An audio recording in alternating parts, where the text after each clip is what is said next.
This week's episode is brought to you by our very proud sponsor, Slabbed Cards, who specialise in card grading with PSA and SGC. Slabbed Cards are authorised PSA dealers, and card grading starts from $54.95 and includes full insurance, secure storage. Slabbed Cards have 2 tons of back-grade safes, 24-hour surveillance, and are located in a guarded, monitored building. All cards are scanned on arrival and are available to you for viewing at any time, and Slab Cards provide automatic progress notifications. Your submissions also come with complete tracking and notifications from start to finish. Slab Cards also offer specialized shipping services, domestic shipping service with up to $10,000 insurance per parcel, domestic secure hand-to-hand shipping service delivery within 24 hours of pickup, and international shipping with up to $150,000 of insurance per parcel. Contact Slab Cards for a quote at slabd.com.au. That's slabd.com.au.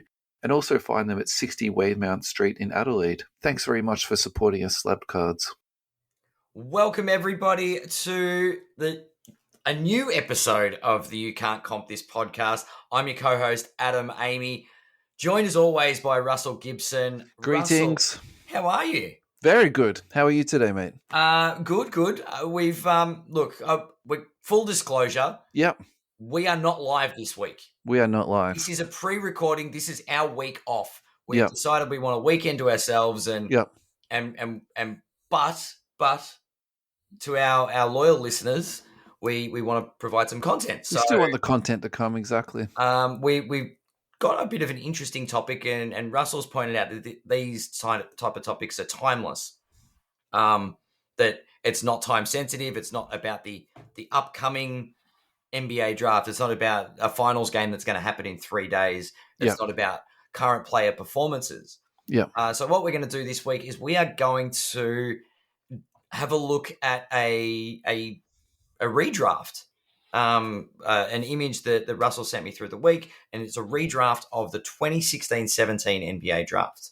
What would happen present day in 2022 if the teams could do it all over again, knowing what we know now? It's like saying, go back to 1996, Kobe goes number 1, right? Nash probably, there's a lot of good players in there. You've still got crazy good. Yeah. Anyway, so we're going to go back to 2016, and it's not because we're Aussies and Ben Simmons was taken number 1 overall, because this goes against that, because I don't think Ben Simmons is going number 1 in this redraft. And obviously Ben Simmons went number 1, Brandon Ingram number 2, Jaylen Brown number 3. Which at the time was a surprise. Which funnily enough, a surprise, and after the last NBA Finals, we saw Jaylen Brown was the most prolific scorer for the Celtics, was scoring more than Jason Tatum. We then had Dragan Bender, Chris Dunn, Buddy Hield, Jamal Murray, Marquise Chris, Jacob Poeltl, and Thon Maker rounded out the top 10. The fly-kicking Aussie. That is the fly-kicking Aussie. That's his career highlight, isn't it? Absolutely. That game. Oh, my God. Number 11 was honorary mention of Domantas Sabonis. But an interesting draft. So I think we've got some. We've even got a player that wasn't actually taken in this draft in the redraft. Mm-hmm. Do you want to go through what the 2016 NBA redraft looks like? Yeah, sure. So I think just before we get into that, my favorite footnote of this draft, though, is that the Boston Celtics pick actually was conveyed from Brooklyn. So that was part of that KG, that's right, Paul Pierce trade where they were doing pick swaps for 5 or 6 straight years or something ridiculous. So that's right. Yep. Yeah. That was when they got 2 seasons out of Paul Pierce, or 1 or something. It was stupid. Yeah. And Boston really fleeced them. Yeah, I think they were looking further down the road than what Brooklyn was. I think that's for sure. And look, yeah. You see what Brooklyn's sort of done over the years, and what Boston they recovered turned beautifully. that into. Because Tatum was another one of those picks. So the 2 picks they ended up with Jaylen Brown and Jason Tatum. That's crazy, isn't it? Yeah, it's insane. Yeah. But yes, actually, I think there's 2 undrafted players in this top 10. Yeah, there is. Yeah. Wow, what a strong draft pool. There's some smart GMs out there picking some great players. I shouldn't joke about this because there are some players there that I did sort of go, oh yeah, I'll try and collect a few of those, and it didn't end up so good. Yeah. All right. So the 76ers had the number one overall pick. Knowing what we know now, who do they pick? Thank you to our sponsor, EJ Cards, a small but motivated company specializing in cards. EJ Cards believe passionately in great bargains and excellent service, which is why they commit themselves to give you the best of both. If you're looking for something new, you're in the right place. EJ Cards strive to be industrious and innovative, offering customers something they want, putting their desires at the top of the priority list. Find EJ Cards at www.ejcards.com.au or shop 394 to 398 Middleborough Road, Blackburn, Victoria, and also find them on Facebook. Thank you very much, EJ Cards, for sponsoring us. So for me, I feel like a lot of these players, the end of the story hasn't been written yet. So I still feel like in some ways I'm still drafting on potential, and I'm still tantalized by Brandon Ingram. I just think the way he's developed over the years has been incremental but still significant. Yep. And his scoring prowess is, I think he's the best scorer in this draft. I think that's I can say that pretty confidently. And then his playmaking really picked up last season. He assisted. I was going to say it didn't exist. It didn't exist when he was at the Lakers, that's for sure. But yeah, look, he had 4 assists a game last year, and that's a really important number. So yeah, I feel really good about Ingram going number 1, and I still think he's got a bit more room to grow. So it's going to be really interesting to see how he meshes with Zion next year. And I'll probably also say too, if we're bringing this back to card value wise. Yeah, I'm going to get the draft. The draft off my screen. Let's go on to card ladder because yeah. So his silver PSA 10 last sold for $480. And I actually think that's a lot of respect for a guy that, it's not that he hasn't done nothing, but he hasn't had that successful of a career from a player perspective, even from a team perspective too. So I'm really surprised on that. He's actually up 63%. So that late season surge that the Pelicans had, and he was a big part of that team being driven to the playoffs. So I can only assume that's part of the explanation for that. That's a massive jump for him, 63%. It is a very big jump for sure. For sure. For me, that's the top end of what I'd be, wanting to pay for him at the current time. Oh, I know. I definitely know a few people that would have paid more than that, and they do follow the Lakers early on. So he did spike early. There was a lot of hype. Yeah. So I think he's actually back to where he should be. I think his price point now is probably where it should be. It's funny you say that. So his high price is $649, and 480. So yeah, he's up $187. So imagine if you got him for around that. Yeah, imagine. Well, that's the thing. Like he's low, essentially for half price. Like yeah. There are a lot of people that when he, especially after he got traded, jumped off, thinking it was just going to tank big time. So the low price there of the $294. Yeah, you're looking at a lot of disgruntled LA fans or happy LA fans when they obviously acquired Anthony Davis. Yeah. Because he was part of that trade. So where do you think his card value is in 3 years' time? Ingram? Yeah. I think that 400 to 500 range is about right. But it's dependent on his consistency. And that's one thing that I saw early days, that he does lack consistency at times. And that was in his younger years. Obviously, I watched a lot more of him in a Lakers uniform than I did in New Orleans. But maybe the maturity does straighten him out as far as consistency goes. And we've seen that with his assisting. His ISO plays have sort of eased off, even though he still does like to ISO quite a bit. And he can too. Like he can get buckets. He's not a bad ISO player, but he doesn't give up on the ISO play when he probably should. Sometimes, and I think, and look, that's a criticism of a young NBA player. He's been in the league now for half a dozen years, and we'll see how he develops from there. But I think that 400 to 500 bracket is probably where he sits unless he takes another step. Yeah. Do you know what I mean? Like, he needs to take a pretty impressive next step, and that could be with CJ McCollum and Zion. Yeah. Do you know what I mean? Like, the Pelicans could be a force to be reckoned with next season, and Brandon Ingram could be at the head of that. Yeah, and that's actually what I was just thinking about his prices then. I don't feel as though I want to rush out and buy this guy, but because he doesn't really fit my PC and sort of things that I'm interested in. But in saying Yeah, that, I think if you did purchase him at this price, I still think there's some room for it to go up because of yeah. what you just said then. I think if the Pelicans have another good year, why won't his price drive up a little bit? And well, So, I do say it a lot about big markets or yeah, the social media image, right? If the Pelicans go off next season, it's going to be plastered everywhere yeah, because Zion will because be Zion all has over it. delivered, And yeah, totally. and he's part of that process. So I think it puts him in the spotlight, and I think it can mean good things for his prices. Yeah. This is if Zion isn't as good an impact and injuries happen and New Orleans fizzle, that may reflect in his card value. But interesting though, like the Pelicans didn't have Zion at all last year, Mm-hmm. and they still had team success. So This is maybe, true maybe in some ways that actually plays into Ingram's value because because he I think, becomes a better play, a better piece. yeah, I think he's definitely the focus point of their offense, and CJ Yep, knows how to fit in behind a number one scorer playing with Damian Lillard his whole career. So I that's don't think true. that'll be an issue. Yeah, So, all right, interesting. last thoughts on Ingram? Last thoughts on Ingram. Look, great scorer. Probably like I don't know. Him and Brown are both very similar as far as like I wasn't overly happy when the Lakers drafted him in 2016.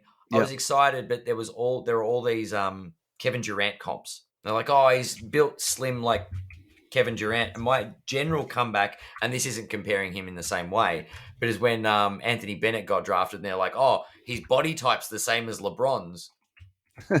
I'm like, but he can't play basketball. That's not the point. Like, it's an interesting one. So I don't know. I think because of the lack of success for the Lakers with Ingram there, I might be a little bit down on him, Yeah. and I probably would have put some of the likes of Jaylen Brown. I would have picked above Ingram, but it's interesting on the image that we've got here. Pascal Siakam is actually the Philadelphia's pick. Yeah. So that in the redraft image that we've got here, Pascal Siakam went number one overall. So our 1, 2, 3.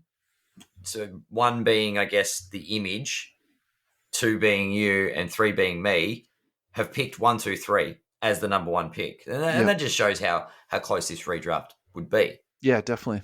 Do we want to do Jaylen Brown or Siakam next? Yeah. Because So are you picking Jaylen Brown? I think I'd pick Jaylen Brown. Yeah, let's do Jaylen Brown then. I know we've done him to death through the NBA finals, but I still like having Yeah, a touch check on it in. again. That's fine. So I think what we should probably do now is just credit where we got this image from. It's from FanDuel. So they posted it on Twitter, Yep, and that's where I picked it up there. So the yeah, internet. The internet's a lovely place. it is lovely. It's got all kinds of nonsense. Well, and good stuff as well. There is a lot of nonsense there, though. All right, Jaylen Brown. Talk to me. I think this is not an accurate reflection if it's what I think is going to transpire. Oh, no. So we'll say what? At the start of 10 days prior to the the Warriors taking out the 2022 NBA championship, Jaylen Brown, there was a sale for 650 US. Since then, it's dropped a little bit. Last sold for his Silver Prism PSA 10, it was 405. So 400. It's very similar if you look to Ingram. He's been it's pretty close, isn't it? So he's about $80 less than Ingram. I mean, we've talked a lot about Jaylen Brown. I tend to bring up a lot of the fact that I think he lives in Tatum's shadow, and I don't think that's fair that he lives in his shadow. But unfortunately, if you've got to pick a number one guy on the team, Yeah. that number one guy is Jason Tatum. Yeah. Definitely. That's I guess that's my take on Jaylen Brown. He is a very underrated player, and there were signs in the NBA Finals that he could very well be the number one guy Yeah. because he was more influential as far as putting points on when they needed them. Yeah. He was more consistent. I definitely think that. Like he lifted them out of a couple of tricky spots. And look, obviously he didn't take the number one defender because Tatum did. So yeah, and they're very similar built players. So whoever's most dominant should have probably got Wiggins. Tatum got him in this instance, but this isn't about the finals. This is about Jaylen Brown as a player overall. I still think at that $400 price point, you're probably getting good value long term. But my only concern is once again that living in Jason Tatum's shadow. Yeah.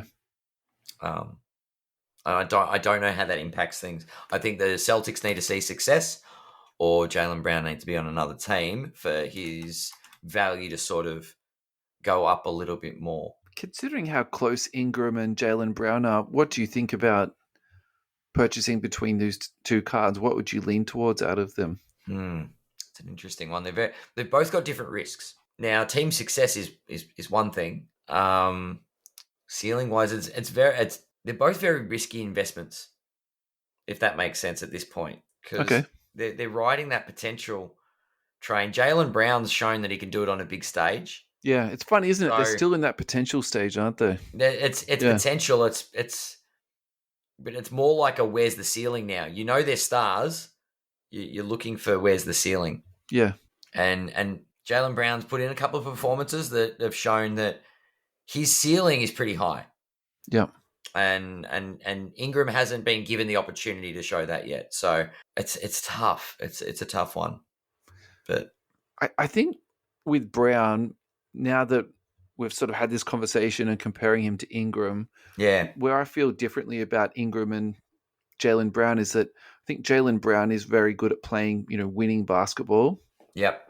Whereas Ingram, I kind of feel like he's more of a putting up, really good stats, and now he's beginning to have some team success. So yeah, maybe that's where I see the risk differently to how you described it. But I think we're saying, ultimately very similar, very similar sort of argument. Yeah. So, what do I think is the safer purchase? Probably the safer purchase is Brown because he's going to have continued team success, but maybe the person with the higher ceiling is Ingram, but he does come with a little bit more risk in that he's in a bit of a franchise that frankly is a train wreck and hasn't been known to commit to stars. Historically makes terrible decisions. Yeah. I mean, look, I actually think the general manager is doing a really good job there now. So, hopefully, he's learnt from the mistakes he made in the past and they've got a really good team there now. So actually you can't, I mean, look, I said some pretty critical things of him the last 12 months, but actually I think they're doing really well. So, I mean, they put in a pretty impressive performance in the playoffs. They made some moves and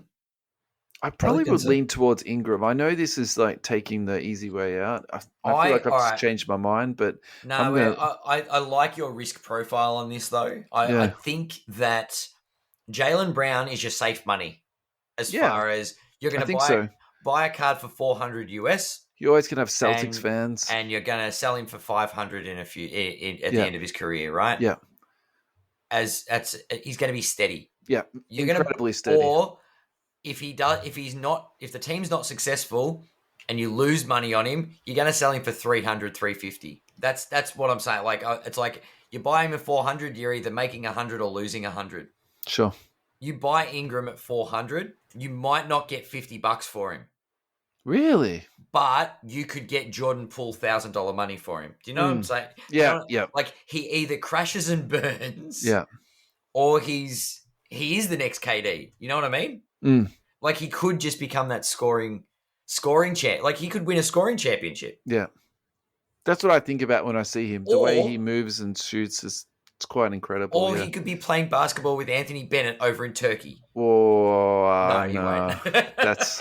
That was a bit harsh. Yeah, but do you know what I mean? Like he could crash and burn and cease to be a factor.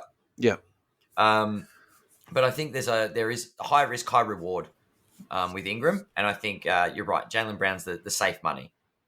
Who did you have at pick 2, mate? At pick number 2 for the Lakers, I didn't want to take Ingram. I had Alex Caruso. No, I didn't. Although he's actually on this list. I had Jamal Murray. Really? Yeah. Okay, talk to us about that. Look, the Lakers they probably needed a 3. I would have taken Jaylen Brown. Actually, no. We redraft it. They take Ingram. Do you know what I mean? They have to take Ingram because this is 2016-17. This is post Kobe, isn't it? I'm pretty sure it's post Kobe. Kobe Yeah, it was was. 15-16. I thought Kobe played some time with Ingram. I'm pretty sure it was 15-16. I should know. I was there. What date was it? No. It was 15-16. 2016 was his last game. Okay. Because he played with Clarkson and Randall and D'Angelo Russell. Okay. But he didn't play with Ingram. Okay, that would have been rough for him.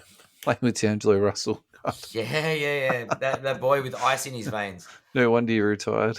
He's probably trying to do his Achilles again. No, he wasn't. Oh boy, but yeah. Look, you probably the Lakers would have gone with Ingram. They needed that because they did have Russell at this point, so they're not off D'Angelo Russell. I don't know. I'd probably, if you're not going the if you're looking maybe to move to not move Julius Randle, do you take Siakam? Because he's the one that this draft. Who was it? Who we give credit to? Draft stars, draft kings, FanDuel. Yeah. I think Siakam's probably the call. Okay. Because the Lakers are never gonna.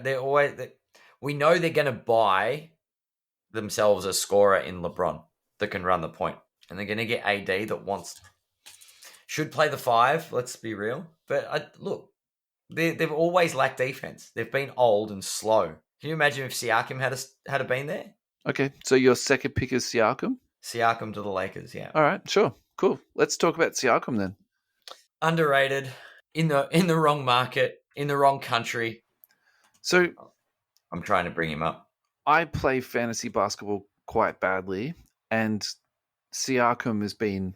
I have the keeper leagues, and he's been in my teams. And I think when they won the championship, and he was like a pretty major cog in that team, I was really happy that I had him, on my rosters. But the last couple of years, to be honest, has been pretty rough. And finally, the numbers he put up this year didn't particularly catch my eye that much. And then he was, named All NBA third team. So that to me was.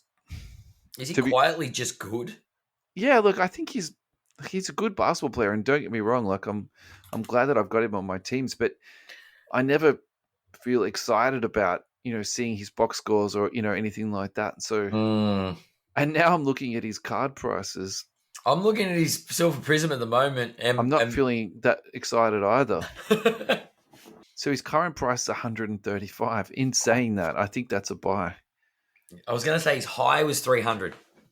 I think that's a buy. I mean, what's your risk profile here? Silver Prism for $135. Honestly, what have you got to lose? It's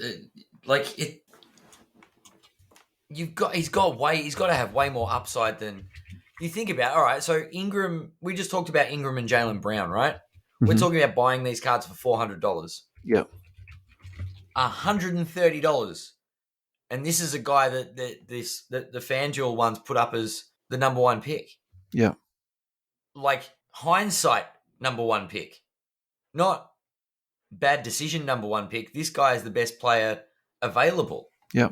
In this draft. And the 2 guys below him in this in this scenario at 2.5 times the price. Yeah. $135 seems like a steal.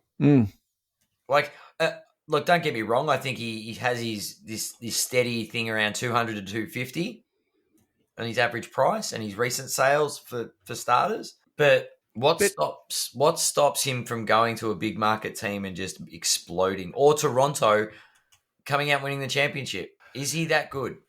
Yeah, but I mean, going back to the price of the card that you just said, but if you're buying it now at 130, even if he comes out at his average price, that's You're up. yeah, it's an excellent return. And you know, we speak about trends all the time. Like, who knows what's driving this trend? Maybe people thought this was the right time to sell because this has been named All NBA, and this is what sort of triggered this downward trend because there's Well, the high heaps of price cards was coming to the at market. the start of April, was it? Yeah, start of April was the high price. So that's sort of end of the season. That's just before the All NBA stuff. But so his cards are selling around the 250 mark, and did everyone just get off after that? It makes sense. It's too much of a coincidence for me to to think this. Yeah. As I'm talking to you, I'm literally just bidding on a whole heap of stuff on eBay as we speak. Like I'm in. I'm bidding on NT. I'm bidding on Optic. I'm bidding on orders. It's all just like All the Pascal Siakam stuff. yeah, it's just $20. Bang, bang, bang. Get in Yeah, there. Get in there. Get in there. this is unbelievable. Actually, there's no silver PSA 10s for sale though. Interesting. Yeah, There's My Slabs has got one for best offer price is 750. Yeah, right. Whatever. yeah. Enjoy that. Good luck. Yeah. Thanks. All right. I think that's done enough. But I think it's a very very strong Pascal's buy. Yeah. Yeah, he's definitely a buyer, especially if he's at those prices, for sure. So that was your second pick. Yes, My Pascal second Siakam. pick was Jalen Brown. Yeah, that makes sense. My third pick is Ben Simmons This is a because hindsight draft. yeah. Does he So, play? but this is the thing, right? So again, You like get these, 5 years of basketball out of him. yeah, but these guys, their career's not finished yet. Well, Ben Simmons might be. I don't think so, man. I think he's had a really rough couple of years. I don't think that's to be denied. But maybe he's now in the perfect scenario for himself. And so let's take the Andrew Wiggins scenario and apply this to Ben Simmons. Okay. So he was like, let's be honest, that whole Philadelphia experiment where they were literally losing on purpose to 10 years to game the system. Mm-hmm. There's a lot of thought processes around that it just creates a whole lot of bad habits, and you sort of put people into this environment that isn't very productive, and like they're essentially not trying to win. So moving him out of that and putting him with a pro like Kevin Durant, I think all the criticism that Kevin Durant's received, I still think he's the pro's pro. Like, you look at his conditioning, you look at the way that he's working on his game, improving his game. He never stops working, that guy. So I think putting Ben Simmons and Kevin Durant in the same place at the same time, I think that's a very good thing. Yeah, fair. Putting Simmons with Kyrie, I'm not so sold on that. But to offset that, you've then got Patty Mills in the same locker room now, and I think that's going to be a factor. It's got to be a factor, right? I think someone having like Patty Mills is, look, not that he's going to save his soul or anything like that, but I think he can definitely save his career. So yeah, I think Ben Simmons' athleticism, his read on the game, his versatility, his flexibility, his defensive ability, the way that he would pair with Durant is literally the perfect coupling. And even the way he would pair with Kyrie, I think that you could put the ball into Simmons' hands, have Kyrie coming off screens or, on the weak side. I think there's a lot you can do in that team. I can't see why he can't bounce back and have a great year. And, we speak about, medical advances and stuff like that. Yeah, for sure. If he really does have a bad back, I don't think that's something he can't recover from. So it's just interesting. Like, it's gone very quiet on the treatment of his bad back and what's actually happening. And well, maybe he's getting. I'm extremely skeptical. But maybe he's getting good advice now from people that actually care for him to say, get off. Stop putting all this stuff out there. You know what I mean? So look where being outspoken got you. Yeah. Yeah. So Ben Simmons PSA 10 silver is at 500. The low price was 496. His high price is 1,000. Still at the low end, right? Yeah, on the lowish end. So the last 3 months he's down 31%. Mm-hmm. Look, and I think that's market confidence, right? That he's got the potential to come back. Yeah, consumer definitely. confidence is like, so end of the season. So there was a spike there at the end of March, before the end of the season, and then all of a sudden things have tapered off as the season sort of came to an end. That's super interesting, man, because actually that's his high price. Yep, 1,000. Yeah. Mm-hmm. So someone's invested there. Wow. So, how do you feel about Simmons? Is he a buy, hold, sell for you? He's a hold. If you've got him, hold him. Yep. I think he's on the increase, but I'm still not buying in. I think he'd have to dip below 400 for me to buy in. In fact, he probably I would spend the money on Pascal Siakam over Ben Simmons. Yep. You know what I mean? Like I could pick up Pascal for $135, and this guy's playing and is a big contributor on a big team. Yeah, I would say though I think Simmons has got the higher ceiling. I agree. Yeah, But in terms of we something don't know what exploding and Simmons sort of going up. So we don't know what Simmons is coming back to the league, yeah, and I'm buyer beware is probably where I'm at with that. yep. But if you do like your risk profile high and you do like, where is this going to end up? Is it going to end up at the highest point? And if you're comparing Simmons to Siakam, so Siakam Fair. is the classic, gentle simmer, whereas Simmons is the, going to the moon type card. So yeah, if you Yep. enjoy a gamble, yeah, get on a Simmons. And Buy on the low and see. Wait till that person buys it for 1,000. yeah, Double your money. am I going to spend 500 on a PSA 10 for Simmons at the moment? No, personally, that's not for me. No. Yeah. I'm waiting. I'm honestly waiting until there's concerns about him playing in game 1 of the season, watching for another dip, and then maybe jumping in. Yeah. Do you know what I mean? Like it's like buyer beware, but there will be a low point where you go, you know what? That's good money. That's value. Yeah. Yep. I don't know what that point is yet, though. Who did you have at 3, big fella? At 3, the Boston Celtics. Now, I'm going to go into the hindsight thing. Is probably a bit of a controversial pick. Mm-hmm. I would have said, I would have said Ingram, but I think Boston's biggest problem has always been a guard, having a point guard. And the Kyrie experiment failed miserably. If Boston knew that was going to fail miserably, as well as their follow-up failure, I will be picking DeJounte Murray or Jamal Murray. So I'm trying to figure out which. I'll probably go DeJounte Murray. Both have had significant injuries. Mm-hmm. But imagine DeJounte Murray, the DeJounte Murray we got this year, the All-Star, was on that Boston team. That said, Jaylen Brown wouldn't be. Yeah, that's a big trade-off, though. But you've got a point guard and a three. You know what I mean? You haven't got two players like Brown and Tatum that are similar, vying for the same spot until it took them a little while to figure that out. You've got like a guard and a wing that can work together. I don't know. I think DeJounte Murray would have been an interesting call. So for your second pick, where is Jaylen Brown on your board? Sorry, I haven't got it in front of me. Didn't I take Jaylen Brown number 1? Okay, is that what you did? I went Brown, Siakam. Okay, no, that's fine. I was going to say, so if Jaylen Brown is still on board, you're going to pass on him and go for DeJounte Murray. We're going to get, if we're Boston, we're getting Brown, right? But Brown went number 1. Yeah, sure. Mine. Yeah. Yep. Brown went that's 1. Fine. I didn't want to take Ingram as the Lakers, so we took Siakam. Sure. And then we took DeJounte Murray. So Brandon Ingram's probably going to go to Phoenix. Yeah, cool. All right. Do you want to talk card value on DeJounte Murray or just skip on? Look, let's have a quick look at DeJounte. Sure. He's probably one of the ones that I do like. Far out. I'm terrible with this guy. Murray. It's a tough to spell one. It's not easy. Yep. This and Murray is wild. That is wild. So his current price is $400. He's been up to $750, and he's down 30% at the moment. So the only reason why I can think he's down 30% is that that spike was way too high. Yeah, when it got to $750, people just sold out. Yeah, but look, the low price has been what, 400 and 408. Yeah. So it's at a 3-month low. I don't like that at that price, particularly when we've just spoken about another couple of prospects in that sort of like ballpark. Mm-hmm. And then we've got Siakam. And the pop count's not low. It's 130. Look, yeah, I think you're paying. That's overs on DeJounte, but I think this spike happened pre-All-Star. Yeah, that happened around the end of the season. Mm-hmm. Probably at the time they'll go into the play-in. Actually, that'll be after that. Do you know what would be fantastic?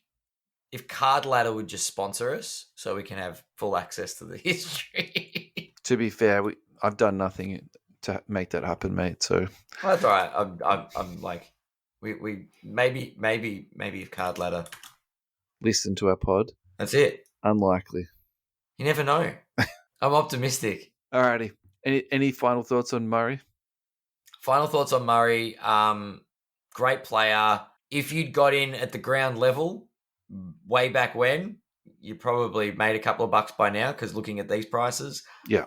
I think it would You be would have very done very, interesting. very well for yourself if I you've think it been would have buying been. him the last few years. Yep. I think you'd be talking about Murray and Tatum right now if they'd redrafted it this way. Okay. All right. With my fourth pick, I choose Spicy P. I couldn't let him drop much further than that. Yeah, yeah, We've that's already fair. covered him, so we can move Yeah. on. Your Well, fourth pick? with Brandon Ingram, do you let's not talk about him again. Yeah, we've done him. Yeah, I guess we like I'm not sort of after the sort of top five. I'm not really worried about position. So like four in my goes to Ingram. Who's your five? I think I have to go with Jamal Murray just for the fact that he's not the same defensive player that DeJounte is, but he Mhm. can really generate offense. And that Denver team, actually, I think is a very powerful team. And it's going to be really interesting to see how they go over the next couple of years because, like, really, the amount of load that Jokic has been carrying, and now Murray's coming back. And I mean, I'm being the eternal optimist at the moment now, but you would hope that Porter Jr. is going to come back at some point too. So, I'm going to give some love to Ben Simmons at the five so because this is I think he's a fit for Minnesota. That was my okay. You're going with him. I was just yeah. going to say, I'm just checking out Jamal Murray on Card Ladder at the moment. This is shocking to me. So, Jamal Murray, his last sale was 657 for a PSA 10, and that's actually amazing how well his value is held over the last Through injury. But is that through it. people holding because they bought high? It must be Like, that they just believe in the prospect, and because it's again, it's not to do with a large market. It's mm. But that's I think this spike is it's not still really a spike though, is it? It's he's just been very, very consistent, and he's held. yeah. Maybe it's maybe that's been the average. I don't think there's been a drop off with his injury because he hasn't played basketball for a year, over a year. Yeah, but like Ben Simmons is halved in the last 12 months. Mm. But how much negative talk in the press has there been about Jamal Murray? It's just he's been sidelined. None, and it's the opposite. Apparently he's a very mild mannered, down to earth, and Mm. allegedly his work ethic is just, Kobe Bryant esque. So He's just looking to get back to work so he can get back to work with the Nuggets. And I think healthy Jamal Murray. That said, you're not buying in at this price, or are you? I was going to say, are we missing something here? Is this the one that you purchase and it just sort of slowly trickles up over time? He's not going to have a massive spike, but he's also not going to dip down. Like if he survived 12 months of, But that could be 12 months of people holding and just paying comps. Do you know what I mean? Like he could come back and he could be a shadow of his former self, and that just plummets his price. I agree. I think buying a person who's injured and hasn't played for 12 months is high risk, but I'm just really, really taken aback at this. Because If it is was this $250, I'd be buy. is this the highest card that we've reviewed tonight, mate? Probably. Did you expect it was going to be Jamal Murray? Nope. Not at all. Yeah. Not at all. I thought Jaylen Brown would have more of a spike than Murray, but But this is what I'm saying. Murray hasn't spiked. He's just sitting there. he's sitting there. But Yeah. and that's the thing. Like, I make joke like if we had a bigger perspective, like a bigger view than the if last we were 3 months. sponsored. Yeah, card ladder. Yep, we had premium access. We could just card ladder it and go back. But I'm saying, if we look over the last couple of years when he was active, I'm guessing there's a spike there. Do you know what I mean? Like, I think there's a point where all of a sudden he spiked and Yeah, he hasn't come back down because everyone's like, oh, see Willie won't he, what you're Willie making, won't he? but I think in some ways that's almost irrelevant, right? He's still 657. He hasn't played Yeah, basketball that's for five 12 and months. there are 5 sales Yeah, it's not like it's in that bracket. Yeah. yeah. Look, do we need to revisit this and re-look at Jamal Murray in a couple of months to see where this I guy's at? And I think yeah, he's an early season person to look at. yeah. So All right, let's as soon as the earmark him, mate. 22-23 season starts, Yeah, 10, 15 games in, as long as we've got a healthy Jamal Murray, yeah, let's have a look and see what he's doing. yeah. Because he's That's super interesting. one way or another, I don't think the average price will be around that 650 mark. So if we were doing this draft by the card prices, he'd be the number one pick right now. He is the number one pick. And Siakam is nowhere near number one. Yeah, he's 30th. Yeah. Or 26, where he was drafted. That's exactly right. Do we want to go through some honorable mentions from the this list that we have in front of us? Yeah, sure, man. Go. I'm shocked, and I'm not. It's not a bad shock; it's a good shock. But there are two names here that weren't actually drafted in the 2016 draft. Yeah. Number 6 on their list is Fred VanVleet. Yeah. And number 10, the lucky Milwaukee Bucks get Alex Caruso instead of Malcolm Brogdon because the Raptors pick up Brogdon. I mean, look, Caruso's not going to make my top 10. Van Vliet, on the other hand, I think that's just a testament to the Toronto Raptors developmental system. Like, I really believe in the Raptors and what they do and develop players. Yeah. So yeah, for sure. Brogdon going to the Raptors was an interesting one at 9. Simmons goes to the Kings with the 8th pick, and I think that's just a train wreck waiting to happen. I don't think he ends up dating anyone of fame in I know Sacramento's still in that sort of California neck of the woods, I guess. Maybe. Yeah. But maybe he's not as high profile for a less successful team. Who did you pick at 5, buddy? 5, I had Ben Simmons. Okay. I think pairing and I'm I'm trying to look at the team and what they've needed. Like, of course, Patrick Beverley's going to come along, but I think having Ben Simmons run the one would be nice for a while in Minnesota. Yeah. And look, Wiggins may have brought Wiggins out of his shell. That would have been interesting to see what the Timberwolves could have done with the likes of Ben Simmons. Yeah. But that we never got to see that. But yeah, interesting. Interesting would be the word I'll use. But in this redraft, Phoenix are the lucky ones that get Jamal Murray. Domantas Sabonis in Minnesota. Interesting. Just because Karl Anthony Towns is there, it's like two bigs again. Yeah. Does that work? Does it not work? You know, it didn't work for Sabonis in Indiana. That's for sure. I'm not so sure about that, to be honest. I think Indiana just felt they were trading up when they got rid of him, and fair. They wanted Halliburton, and they had to give away a decent asset. And I just thought him and Turner weren't happy playing alongside each other.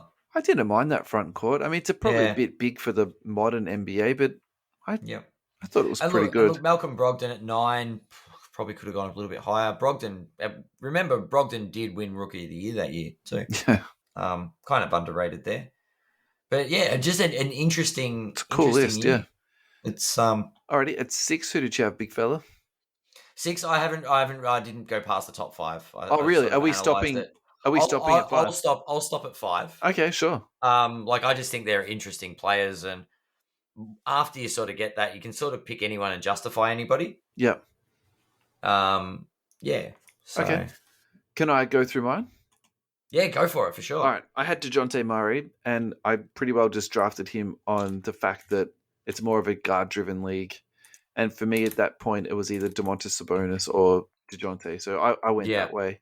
Yeah. Straight away after that was Domantas Sabonis. And actually, I wouldn't mind looking up his card value because I think he has a little bit of a sort of a cult following, to be honest. He doesn't have a massive following, so I'm not expecting huge prices, but I think he does have an audience there. And actually, finally, I feel as though the last couple of months he's picked up a little bit. So this is going to be interesting to see his prices. So there's only 2 sales in the last 3 months, but he's actually up 43%. I'm not surprised about that. I just feel like there's been a little bit more chatter and sort of I've seen a little bit more sort of movement and people advertising his cards and buying and selling them. It's tricky. It's interesting just to see how it works, though. Do you know, like overall, the hobby, the card prices are on the dip, right? So to see someone bucking the trend. Yeah. I think his stuff was pretty low. Like, look at that. You know, he started at 167. So to go from 160 to 240, it's not a massive dollar jump, but percentage-wise, it's very large. Look, funnily in Sacramento, even though you imagine De'Aaron Fox to be a very ball-dominant guard, and he is, most of the offense was running through Sabonis and I think that's going to continue to go on that way. Yeah, And so but Sabonis has got so much upside as a player anyway. yeah, and he's actually very good at creating for others. So he did a lot of Mm, facilitating for Fox, and that's sort of what. Look, I'm not massive on college, but I'm starting to listen to a few more podcasts at the moment, and that's sort of the general thinking at the moment in Sacramento is they don't particularly need another shot creator. They need someone that will just fit into the system that they've got. So someone that will, yeah, score easily off other people because they've already got two excellent shot creators there. So I I actually have quite enjoyed watching Sabonis play, and I've grown to appreciate his game a lot more now that I'm watching, more Sabonis that he's being in the Kings. So I can see how people would get interested in him and, be looking out to pick up some of his stuff. yep, yep. He's definitely. It was Indiana definitely wasn't the place for him, and Yeah. obviously got no real love in OKC. But yeah, maybe Sacramento's a good home for him. Maybe this is the start of building something for the Kings. Well, they've invested heavily in him, and I think Yeah, if this doesn't work, I don't know what they're going to do. They'll have to blow up the whole thing and start again. So this takes us back to my favorite question: do you buy, hold, or sell this? at what price? He's currently at $240. Hold for sure. Interesting. I don't know about. I don't sell, I think but if I've just seen a 43% rise and I don't know, I won this in a Razor or something like that, I think I mm, would sell it because I think I'm very much in tuned at the moment into buying wings. I think they're the ones that you stand to make the most gains. okay, yeah. Well, that's the thing. I think there's a risk factor, but Sacramento make a strong start to the season, and he's the main factor. You Yeah, might see look, an extra spike. he might trickle up a bit more, but if I can sell him and get, say, 1.75 Siakams at the moment, I'm feeling really good about If that. someone offers you two Siakams for a Sabonis, you take it, right? I would take it so quickly. It's not funny. Yeah. So, and look, I'm not saying that Sabonis is bad, but I'm just, looking at that sort of, positional purchasing, Mm. and I really like that sort of thing. So Give me two Sabonuses for your DeJounte Murray. I would give you two Sabonuses for a DeJounte Murray. Oh So boy, I'm going to zig away from the list a little bit here. I'm going Buddy Hield next. Buddy Hield. He was on the original list, wasn't he? Yeah, he was. He was that And eighth pick, wasn't he? oh, is that where he was? Was he? Was it? I think it was. It. I'll tell. I get the. So I'm actually really confused as to why he's Oh not no, on this list at all. Because the thing traded that to Phoenix. He was Marquise Chris.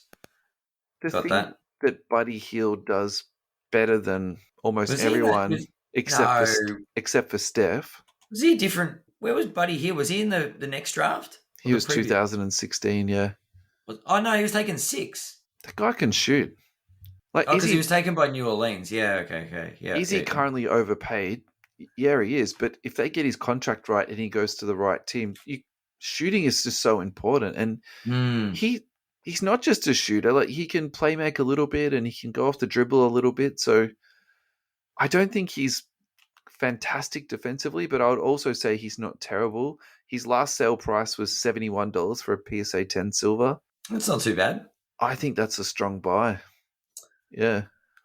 Yeah. The question is where he ends up. I think Indiana's a tough spot for him, and Hmm. I perceive him to be an asset that would be moved in the future, but at the same time, I think with his contract, that's super tough going. It's tricky. No one's really selling at the moment, but Mm, yeah. Look, I think if you can get it, you obviously you buy at that price, right? yeah, Last sold on April 1st. So it's last sold on April Fool's Day. April Fool's Day, yeah. Nice. But jokes aside, like if you can pick him up at a bargain, that's that potential train again. Yeah, You're talking about you find the right fit, and it's not every player. It's not if you can find the right fit. It's these players that have still got potential in the bag, yeah. and they just need to find the right home to get that spike. I I think think it's we talked definitely about it. situational for him, Well, definitely. we've talked about previously. Andrew Wiggins is a really good example. You know what I mean? Like we keep checking in on Wiggins because surely now that he's found a home that he's good at, Like he's fitting in, he's comfortable, and his prices are starting to rise accordingly. Yeah. So Yeah. I think that's I think getting the right fit is important, and it's not for everybody. It's players that are high picks with potential. We've still got that superstar potential that haven't been given the right opportunities or haven't sort of been put in the right circumstances. Yeah. And give them that opportunity, and we see what they can do. So But my yeah, ninth pick, I've got Malcolm Brogdon. was that the same as the list with Same as the list, yeah. So the silver PSA Raptors? 10 last sold for $91. He's actually down 47%. I would have had him as $150 silver, but he's such an what's the word? He's such a reliable, boring, He's a boring, professional. dependable professional basketballer. Yeah. And he plays under the ring too. Like I think let's be honest about that. He's not So some high flying. do you know how Tim Duncan was called the big fundamental? Yeah. We call Malcolm Brogdon the new fundamental. Yeah. Or the little fundamental, The little whatever you want to call. fundamental. Yeah, that's it. Yeah. The new fund. He's all I get where you're fundamentals going and with that, goes yeah. to work. Yeah. So buy, hold, or sell Brogdon at the moment, mate. Buy. Yeah, I actually still just think bought, he's got that 100 to 150 bracket. So if you're getting him below 100, may as well. Yeah. Yeah, I bought a Brogdon recently, and a lot of that, to be honest, was for auction, and it went at a really nice price. And I think he's a skilled player. Is this guy going to go to the moon? It's just not going to happen. So I don't think you'd be expecting big returns off him. I'm really surprised to see this though. Like he's a professional basketball player that's going to hang around for a long time. I'm a bit perplexed as to why his price is so low. Yeah. I just like he's very unassuming. Yeah. He just Maybe doesn't find the spotlight. people have moved off Brogdon and put all their money into Jamal Murray. Maybe that's what's been happening. Everyone's just buying hard on Jamal Murray. They've invested all their money there. They can't afford to buy Brogdons. So my last pick is Karis LeVert, and he's not on the list at all. And I'm actually shocked as to why this guy isn't on the list. So I reckon the guy's an Alex Caruso fan. That's why Alex Caruso is number 10. Even I wouldn't pick him number 10. So he fell in the draft really heavily. And a lot of that was around his injury history. And I think if we can be honest, your worst sort of nightmares have been realized with this guy. And he's having a very solid career. Now, this is maybe my shock of the day. So he last sold for $19.99 for that's a base. Let me get up the silver. He last sold for $34. He's down 33%. Yeah. So down 33%. I suppose if you look at the structure of the Cleveland team, he is the third option behind Garland, Mobley, and then when Sexton comes back, he'll be competing for shots off him. So I suppose that would explain that sort of price a little bit. But where does he land then? Because he might get moved. Does that impact his price? Because I think he's got a lot of potential still. Yeah, I actually really like this. Do I like it more than Siakam at 100? 135. Oh, look, if your budget's $50, you grab yourself a Caris. Yeah. This actually might be the best card you can buy for $35. Yeah. Yeah. Like if you don't have $400, take a punt on Brandon Ingram. Mm. You know what I mean? Like that's what I love about basketball cards. You can spend at any price point. There's something for everyone. Yeah. And look, I'm gonna go back a step as well. Looking at value, Caris LeVert at $35. Silver, great. PSA 10. Mm-hmm. How much is it going to cost me to get a PSA, to send a card to PSA to grade it? Yeah, Pop 66. So, look, yeah, I suppose for some context, at that particular time, that would have been a $15 sub. Sure. So, I suppose what you're saying is it's a $15 card and a $15 sub. But, I mean, if you like high risk, high reward gambling and you're on a budget, I think this is the card for you because he's the type of guy that's either going to blow out his knee again or, like what you're saying, he could get traded and make an all-star team. So, yeah, he just literally has that much talent. All right, I'm going to put a couple of him into my queue too. Yeah. It's an interesting one. And it's finding those little value picks. Yeah. That you go, you know what? That's fun. $50 and I don't have to pay to get it graded. This is great. This is fantastic. Yeah. Yeah. And look, awesome. and that's the thing. Like you're right. Back then it would have been $15, but nowadays it's $50 to $100. So This doesn't make sense, does it? yeah, exactly right. So if you've got a raw one, it's Yeah. yeah, All yeah. right, Ad. Final thoughts? You want to tie this bad boy off? Final thoughts. I've Yeah. really enjoyed the redraft experience, This and is fun. I think we can do more of these Yeah. as kind of, well, wouldn't call them filler episodes, but like if we need a breather, if we've got Hmm. holiday plans and things like that, Yeah, definitely. redrafting a year. If anyone that listens to the pod wants a specific year done, Yeah. send us an email. Yeah. We'll give you your own episode. Yeah, no, drop us a line on the socials and or comment on a post and say, why don't you do whatever year redraft? Yep. And we can talk about some card prices. We can give our thoughts on what that draft looks like for us. Yep. It can be old ones, it can be new ones. Obviously, the modern stuff gives us that prospecting, still young players. But you could be looking at go back to the 80s and talk about a redraft. Yeah. And then look at some high end stuff. Yeah. Cool. It'd Let's do be that. a bit of fun. But yeah, it Well, thanks for your time, Ad. It was great to see you again. was great. It was Yeah. nice to do an extra episode there. And anyone watching on YouTube will have seen this probably before everybody else. Everyone on Twitch got a sneak peek. So when this drops, a couple of people in the world will have already seen this episode. Lucky Yeah. people, or unlucky, it depends, really. Yeah, definitely. Alrighty, But man. yes, Have a lovely night, and thanks everyone for listening. We really appreciate your support. yeah. Thanks, Russell. Thanks, everyone. Cheers, mate. Good night. Cheers.